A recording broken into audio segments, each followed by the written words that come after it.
Perempuan jelek dikejar presidir Devan. Chapter 4. Tidak berani mencintai. Namun Sherin tidak berani terlalu banyak bertanya.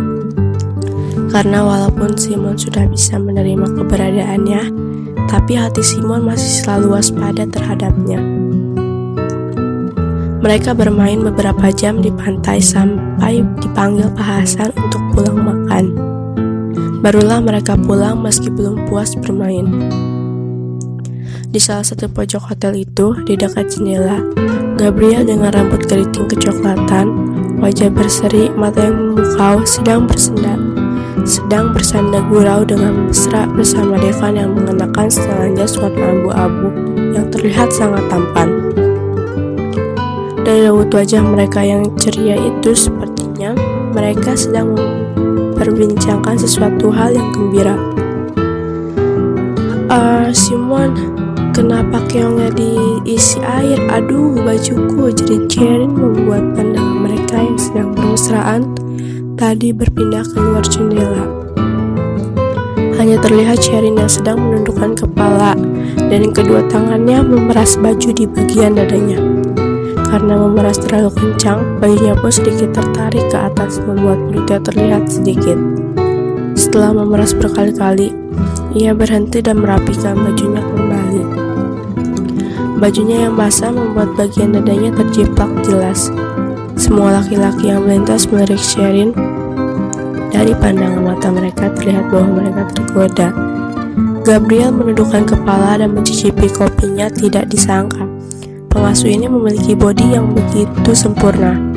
Kalau saja wajahnya tidak seperti itu, wanita ini pasti berprasangka bahwa tujuan pengasuh ini hanya untuk mendekati Devan.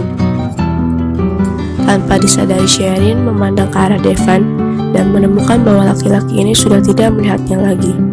Raut wajahnya juga biasa-biasa saja, membuat perasaannya sedikit kecewa.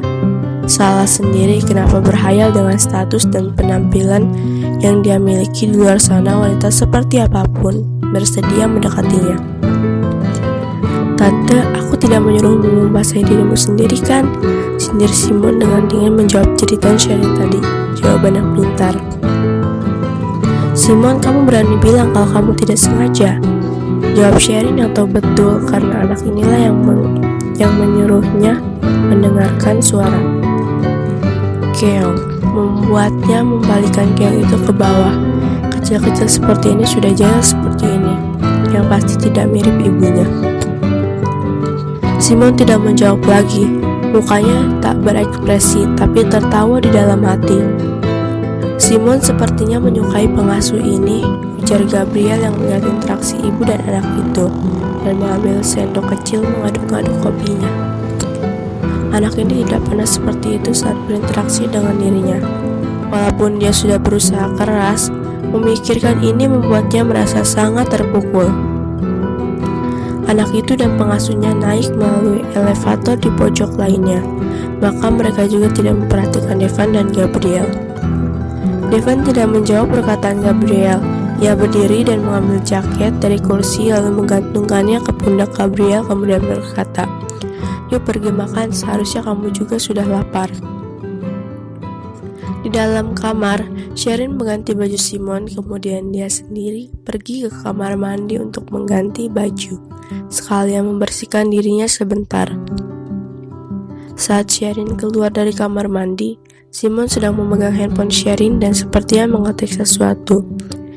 Sherin dengan cepat menghampiri dan mengambil handphonenya dari tangan Simon sambil berkata, "Gak boleh main handphone, siapa suruh kamu tadi membasahi bajuku?" Simon tidak menjawab perkataan Sherin, juga tidak peduli, bahkan malah balik bertanya, "Tante, sebenarnya papaku orangnya baik, ayolah kamu pikirkan untuk menyukai papaku." Sherin meletakkan handphonenya di tempat lain, kemudian mengambil hair dryer dari laci di sebelah ranjang lalu mengenaikan rambut Simon dan menjawab, "Menyukai papamu? Haha, papamu itu orang yang paling top di antara konglomerat. Mana berani aku mencintainya?" Usai menjawab, hatinya terasa lelah dan tak berdaya.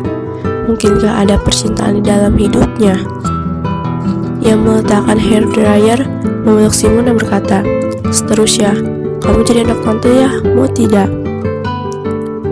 Simon mengerutkan dahi menjawab, "Memang kau bisa melahirkan anak jenis seperti aku." Meski dengan nada menyindir, tapi anak itu terus menikmati berada di dalam pelukannya. Devan yang saat itu berniat kembali untuk mengambil sesuatu, kebetulan melewati kamar mereka dan mendengar percakapan tersebut. Dahinya terus-menerus mengerut. Tidak berani mencintai. Menjadi ibu dari Simon, perkataan pengasuh ini membuatnya merasa aneh. Lalu tiba-tiba suara, "Hahaha, Simon stop, hahaha." Suara wanita itu terdengar dari dalam kamar yang sebentarnya lagi berganti dengan suara anak laki-laki yang bersuara, "Hahaha, masih berani kamu main-main denganku?" tanya Sherin.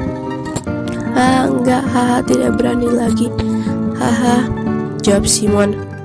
Terus terdengar suara tawa mereka di dalam kamar itu. Mendengar suara ini, dia tahu bahwa bocah ini gembira. Dia belum pernah melihat anak ini segembira ini. Mengilas balik 5 tahun yang lalu, papanya tiba-tiba membawa anak ini ke hadapannya dan memberitahu bahwa ini adalah anaknya.